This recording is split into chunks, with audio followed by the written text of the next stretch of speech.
Asahan mo yan. Sigurado. Ngayong araw na nagtipon tayong lahat dito sa eskwelahan, may gusto akong sabihin sa inyong lahat. Para sa ikabubuti ng eskwelahan, dapat sama-sama tayong lahat sa hirap at ginhawa. Sikapin natin na maging mga magagaling na estudyante at kadete sa civil at military training. Maraming salamat. Deputy Freshman Mitsumi Takayanagi.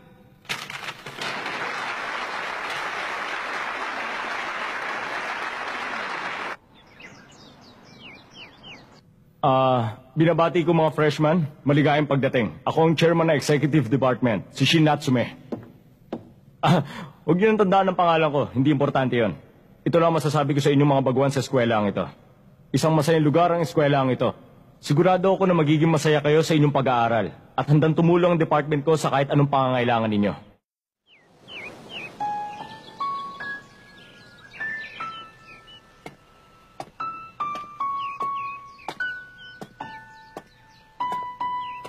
Ang ganda naman ng lugar na to. Dun sa amin, wala kang makikita ang mga puno na may ganito kadaming bulaklak. Kung alam ko lang na magbibigay ako ng speech, hindi ko na sinipot yung ceremony. Kung kausapin mo ako para magkaibigan tayo, bihira akong mainis pero nababanas ako dahil sa'yo. Sabi ng kapatid ko, kapag umupo daw ako dito, may mensahe daw sa akin ng mga bumabagsak na bulaklak. Pero parang wala.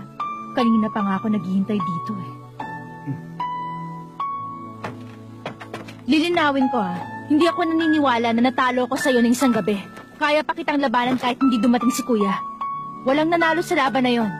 Kaya mag-iingat ka dahil babawi pa ako sa'yo. Sa susunod na laban natin, mas malakas na ako kaysa sa dati.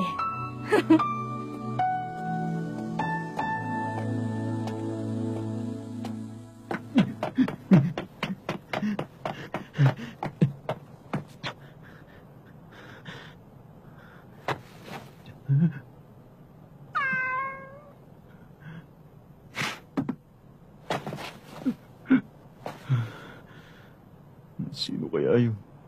Tatapusin ang tatanagang. Nagbibiro ba siya?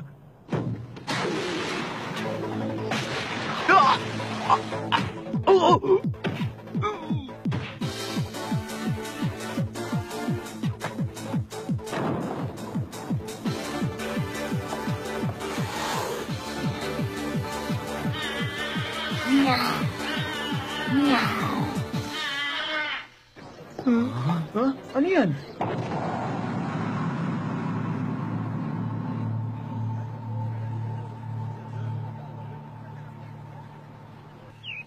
Oh, andito na ba lahat?